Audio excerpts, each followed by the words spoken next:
We're going to talk about Max's parking blues in a second, because he's here. But before we do that, I wanted to read this real quick. See, I'm talking. That's why I didn't turn your microphone on yet, because you were going to interrupt me.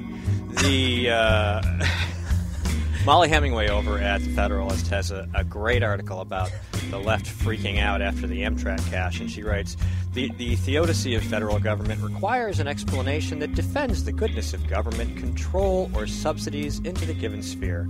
So just as some religious groups might blame a weather event on insufficient fealty to the relevant god, some progressives blame, before the National Transportation Safety Board has even shown up on site to investigate the cause of a crash, insufficient fealty, sacrifice, and offerings to the relevant god of federal government. Yes, it's annoying how some progressives politicize everything, but it's understood as a sort of primitive religious reaction to confusion about holy government's many failures.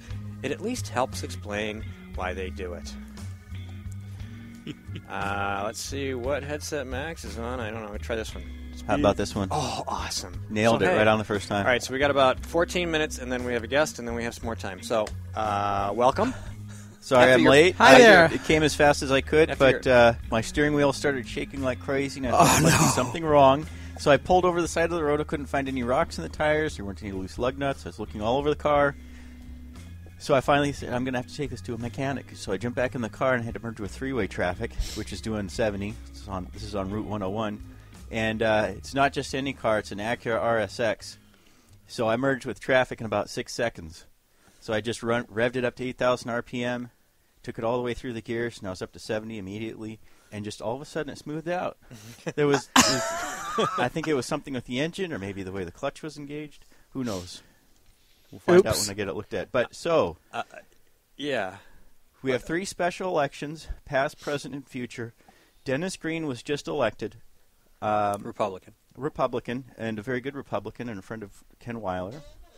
And he wasn't just elected; he was elected by about 61% to 38%. So he had a 23% margin. Now that doesn't sound like big news because Hampstead and Kingston are already a Republican-leaning district. But remember, Mitt Romney only beat Obama by 17% of the vote.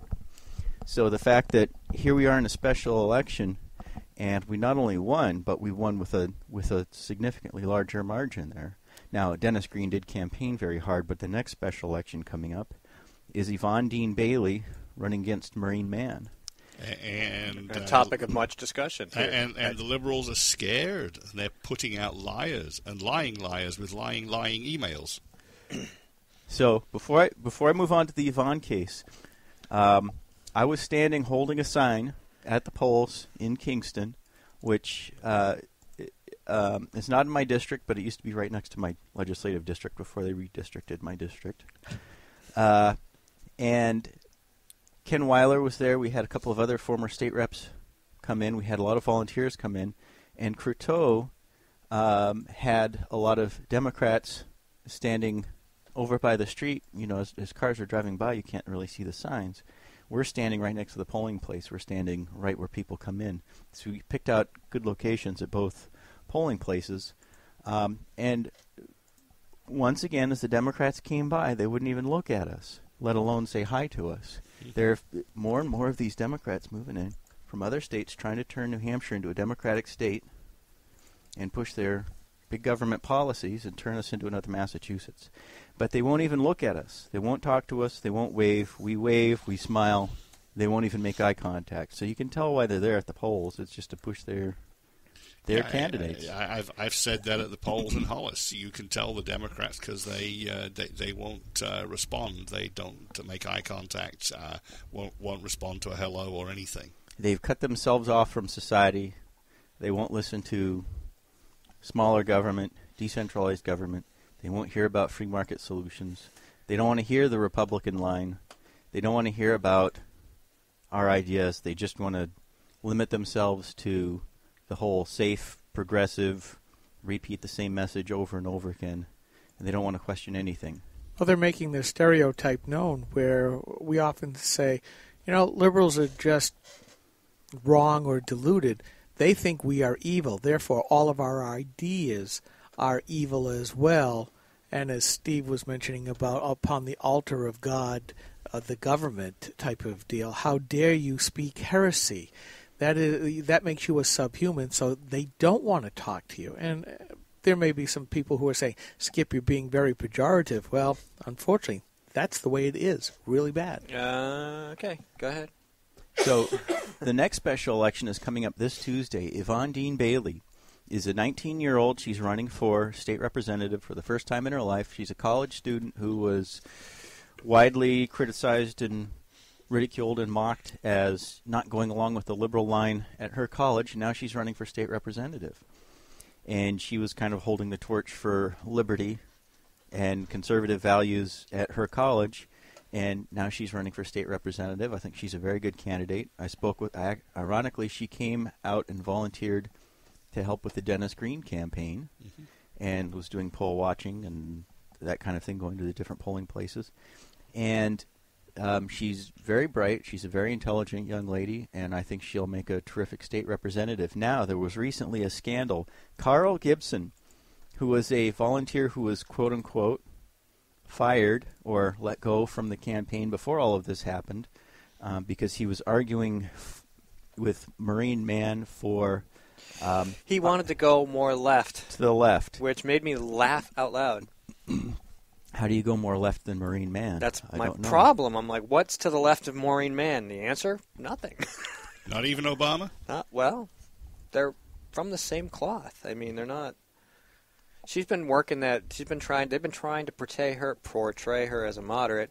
It's like they tried to portray Maggie Hassan as a moderate. Yeah, see? It's amazing. Marmar's laughing. And it's funny because that's true. It's just not possible. But not everybody knows that. Now, Marine Man's very nice. She's easy to get along with. Everyone works well with her personally, but she is very far to the left, and she votes pretty much straight Democrat Party line. Now, the controversy was that even though it was supposedly he was removed from his position, they're still talking and communicating and coordinating on Twitter and Facebook, and they're still friends on Facebook. And he sent out an email, didn't even sign her name correctly, used a Microsoft Word document, I guess, to fake that, and in the hidden signature within the file, it actually has his signature, his name, Carl Gibson, is on that. He sent this fake email out with this attachment, misspelling her name, and told everyone that Yvonne had dropped out of the race right before the election. October surprise, except, what is it, May? So now this could potentially cost Marine Man the election because it's viewed as coming from her campaign. Carl Gibson, by the way, was arrested. He was arrested at an Occupy movement, and during that he's wearing one of these, T-shirts with the international sign for no, do not do this. And on that, there's a pair of scissors, and I'm wondering what the meaning of that is. But I think it's odd that you have these activists. He was arrested in New York City, by the way. He's not from New Hampshire, so he's come up. He's one of these. He's from Madison, Wisconsin. He's one of these Commie State Project people who has come to New Hampshire. His purpose is to get really active for Democratic campaigns, to get Democrats in and swing New Hampshire to become a Democratic state. Skip, what was it I wrote? You wrote quite a bit. About a New Hampshire House election. Having a hired Twitter guy, this guy in particular. What the heck is that? Yeah, who does that Some in New people Hampshire don't House spend races? a dime to run for the New Hampshire House. Maureen Mann and the New Hampshire Democrat Party are piling money into this race. And they're picking up out-of-state operatives to do social media for a special election in a New Hampshire House race. How desperate must they be? No, it's not so much desperation. It's more of a case of intent. Because they're trying to get set up for the decennial, the end of the decade races. And, the head honcho there, Ray Buckley, has already said, and then out of fairness, we will make changes, meaning if they take the House, and they are going to redistrict again, and trust me, they will do it with a vengeance. Yeah, and they won't fight over it. They'll have a plan handed to them, and they will do it, and it'll give them an advantage. I see all these Democrats surrounding me, and they're sitting there when it's time to vote, and they have this thick white packet there, and it tells them how to vote on every single issue. Every Wednesday when we have a whole bunch of votes on the floor, Democrats are sitting there, they have a white packet, and they have to vote that way 100% of the time. So they're not voting with their district. They're just voting straight Ray Buckley agenda. Do Jasper and Flanagan carry those packets too? They have the exact same white packet that they hand out to their own Jaspercrats and those committee chairs and vice chairs. And if you look at their two white packets, they look almost exactly the same. When you go through the voting records, on almost every single issue, they're the same. So Jasper is telling. Can we get some proof of that, or are you willing to write that as a story? Because that's fabulous. And by the way, you mentioned what the guy was wearing on his T-shirt. Ed Nail explains it for us. A Nationwide is a co-founder. You're going to have to wait. We don't have time. Can you fit it into 5 seconds? Yes. Go. A founder of U.S. Uncut, a nationwide creative direct action movement. All right. Uncut. We'll be right back. Stay tuned with David Bozell.